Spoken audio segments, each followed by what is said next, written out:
Bonjour, aujourd'hui nous allons réaliser un pain cocotte express. Express parce que nous allons le réaliser en moins de 2 heures. 2 heures tout compris, fermentation et cuisson. Cocotte parce que vous allez voir, on va le faire cuire dans une petite cocotte, ce qui permet de ne pas louper la cuisson. Donc c'est un pain inratable. Donc pour faire ce pain, on utilisera de la farine. Donc là, on peut prendre de la T55 ou de la T65, au choix. On utilisera de l'eau. Donc là, pour gagner un petit peu de temps, comme on veut aller assez vite pour être en dessous des 2 heures, on prendra de l'eau tiède. Et on en prendra 300 grammes. Ensuite, du sel. Pareil pour le sel. Donc on fera après des pains normaux qui seront un petit peu plus longs à réaliser. Le sel, on divisera par 2 quasiment la dose. Donc là, le sel, on va être à 12 grammes pour avoir du goût. Parce que comme ça va aller très très vite, il faut mettre un petit peu plus de sel, sinon on ne le sentira pas. Ensuite, la levure. La levure, on va en utiliser 15 grammes. Pareil, la levure, on en utilise une grosse quantité par rapport à du pain classique où on divise par 3 la quantité de levure. Mais pareil, on veut gagner du temps, on veut aller assez vite. Donc on va faire ce pain. Si je dois comparer ce pain avec un pain qu'on va retrouver, ça ressemble peut-être un petit peu mieux que les pains à machine à pain. Les machines qui nous font du pain toutes seules. Ça se rapproche plus des boules qu'on va retrouver en supermarché. Donc c'est des pains qui vont assez vite avec une mie assez dense. Donc pour commencer, comme on n'a que 2 heures, on va quand même accélérer. Je vais le faire au batteur. Je vais prendre un cul de poule. Dans mon cul de poule, je vais mettre en premier ma levure. Mettre bien là. Je vais mettre mon eau tiède. Voilà. Je vais mettre par-dessus ma farine. On n'a pas de temps à perdre, on accélère. Et je vais mettre mon sel par-dessus. Tac.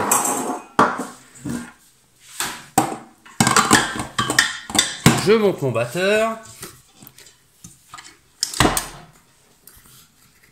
Voilà, on est bien.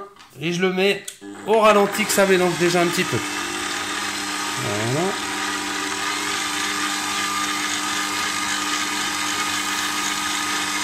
J'accélère un petit peu. Voilà, je vais chercher à obtenir ma boule le plus rapidement possible. J'accélère même encore un petit peu.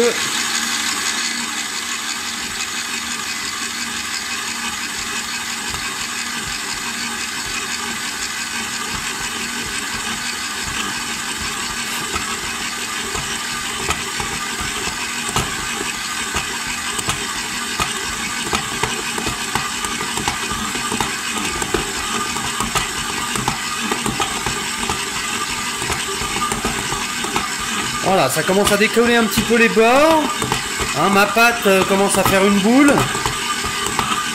Donc à partir de maintenant, je vais mettre un chrono. On va se mettre 5 minutes au chrono. Et là, on va laisser pétrir pendant 5 minutes.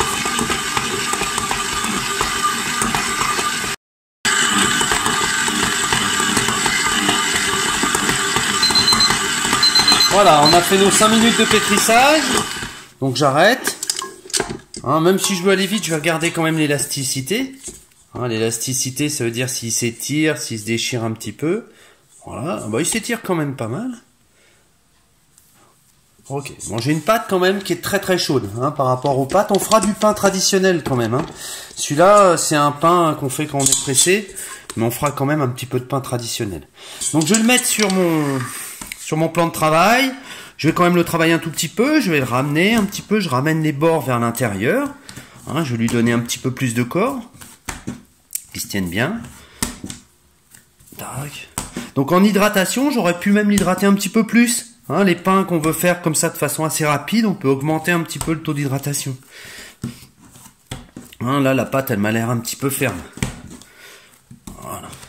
Voilà, je lui donne pas mal de corps. Je vais le bouler. Donc pour le bouler avec mes 2 mains, je vais serrer vers l'intérieur. L'idée, c'est que je ramène mes doigts. Donc j'essaie de me faire une petite boule. Voilà, impeccable. Voilà, et là, il est du corps. Il revient bien.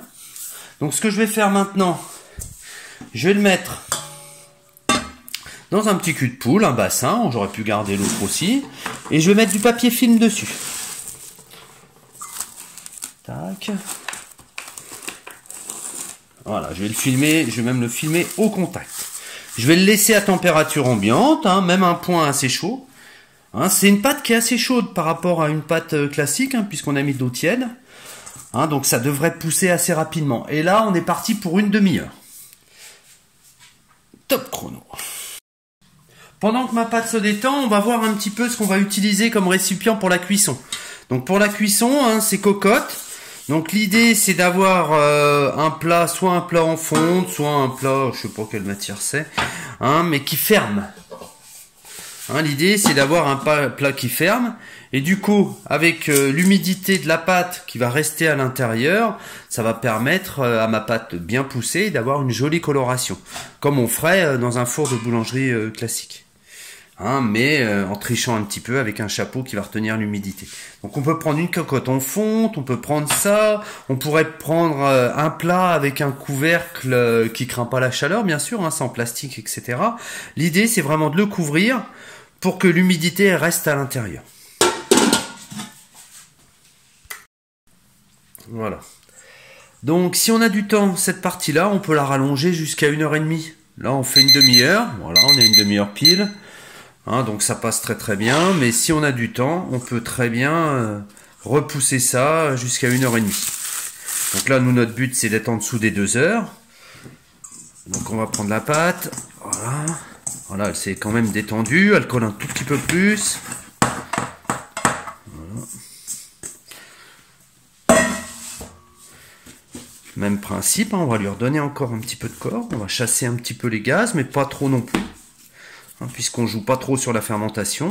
Là j'ai mis un petit peu trop de farine, je l'enlève. Ça c'est une erreur. Voilà. Je refais ma petite boule. Voilà, je vais bien ramener ma boule. Voilà. Impeccable. Hein, on voit des petites bulles d'air. Donc ça c'est bon signe au niveau de ma fermentation. Hein, c'est que ma fermentation a commencé et qu'on va avoir un pain qui va bien pousser. Donc avec la quantité de levure qu'on a mis, c'est pas étonnant non plus. Hein. Alors, hop, je prends mon plat que je vais utiliser. Donc moi, il a déjà servi. Hein, c'est votre papier, faut quand même le réutiliser. Un petit côté écolo. Je le mets bien au milieu. Je vais le refermer. Allez, on est parti pour 20 minutes. 20 minutes de pouce. Ce qui est presque un temps normal pour un vrai pain. Voilà, ça fait 20 minutes. Donc ma pâte, elle a poussé. Donc ouais, elle est jolie hein, même. Hein. Donc voilà, je vais pas trop l'écraser, hein, je vais pas trop la manipuler. Hein, donc ça c'est pas mal qu'elle ait prise un peu. Donc maintenant, pour gagner un petit peu, ce qu'on va faire, c'est qu'avec un pinceau, on va le tremper dans de l'eau. Et puis on va badigeonner notre pâte. Donc je badigeonne bien d'eau. Voilà, ça va permettre d'avoir un taux d'humidité un petit peu plus fort quand il sera en pleine cuisson. Voilà, impeccable. Maintenant, on va faire le coup de lame. Donc je vais prendre une lame. Tac. Donc on peut le faire avec un couteau ou avec une lame de rasoir. Hein. C'est ce que j'utilise, moi, une lame de rasoir et un petit support. Donc là, après le coup de lame, bah, c'est un petit peu au choix ou la signature de chaque personne. Donc là, moi, ce que je vais faire un trait comme ça, et puis après, hop, on va se faire un petit losange. Voilà, c'est pas mal. Ouais, je vais le rallonger un peu. Voilà. Bon, c'est une signature loupée, là. Mais c'est pas grave. Donc là, j'ai fait mon ouverture, impeccable. Donc maintenant, je voudrais quand même lui donner un petit côté farineux sur le dessus, comme on retrouve. Donc je vais prendre une étamine, un petit peu de farine, tout doucement, j'en mets un petit peu autour. Voilà, on évite d'en mettre de trop, parce qu'après, pour le transport, c'est pas extraordinaire. Et voilà, mon pain est prêt. Donc maintenant, ce que je vais faire, je vais le mettre refermé comme ça. Je vais le mettre au four. Départ à froid. Donc je le mets comme ça à froid dans le four à 240 pour 40 minutes. Alors voilà, on a fait nos 40 minutes de cuisson. Maintenant, je vais enlever le couvercle sans me brûler. Voilà, impeccable. Oh, il est joli mon pain. Donc là, selon le four, bah, c'est plus ou moins coloré, mais c'est pas très très grave. On va lui rajouter 10 petites minutes. Hein, moi, je vois qu'il est bien coloré, je ferai peut-être un petit peu moins. Hein, sinon, on fait 10 minutes pour bien le dessécher. Donc, même température, j'enlève juste le couvercle et je laisse 10 minutes au four. Voilà, j'ai sorti mon pain du four, donc je lui ai mis un petit peu moins parce que je trouve qu'il a quand même une belle couleur. Donc hein, c'est pareil, la cuisson, il faut quand même s'adapter. Donc là, il est très très chaud, mais il faut pas le laisser dans le plat, il faut le mettre sur une grille. Donc prenez des gants pour vous protéger.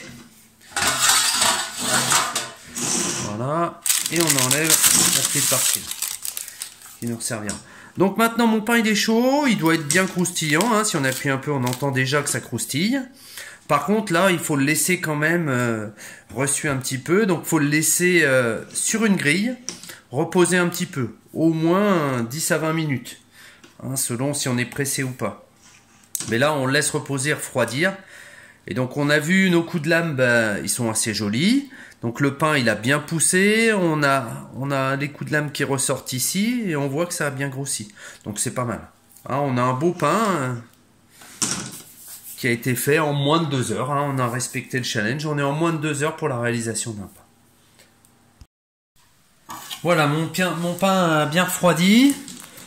Donc, on va voir un petit peu ce que ça donne à la coupe. J'ai en coupé une tranche. Voilà. Tac. Et voilà. Donc, on a une mie... c'est ce que je disais. On a une mie assez dense. Donc c'est un pain qui va être très bon à manger quand même, hein. Mais du coup on va perdre un petit peu tous les avantages d'un pain qui a maturé un petit peu plus longtemps. Donc on se rapprochera un peu plus d'un pain de supermarché, mais il sera moelleux et très très bon à manger quand même. Je ferai des prochains pains qui seront mieux, hein, parce que je voudrais pas quand même me faire engueuler par mes parents. Dans les prochains pains, bah, on essaiera d'utiliser un petit peu de levain et on en fera avec de la levure où on divisera les quantités par 3. Mais par contre, ce sera un petit peu plus long à réaliser. Il nous faudra 2 jours pour les faire et non 2 heures.